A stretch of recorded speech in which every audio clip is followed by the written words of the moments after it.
Hey, this is Brandon from Ann Arbor, Michigan. And yeah, I decided to attend Drone Command Live because I've been curious about the drone business for some time. I have been building a business doing 3D modeling and architectural 3D modeling and design work. And I thought drones could be a good way, another thing to add to my business. And instead of making a huge investment on a drone and all of that kind of stuff, I found this class. And with the cost of it, I figured, hey, that's a good way to learn more before investing further. So that is why I am here. And so far, after one day of class, I can say that I've already gotten my money's worth. It has been really engaging and fun.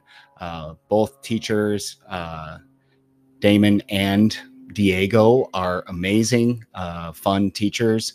I find it engaging and funny and all the things. So I'm learning so much in terms of drones and the marketing side of things. And I'm having huge aha moments on the marketing aspect of things and seeing kinds of ways in businesses of the past that I've been doing a lot wrong that kind of turned clients away from me. So, yeah, I'm excited to learn more today for day two. And yeah, enjoy your day.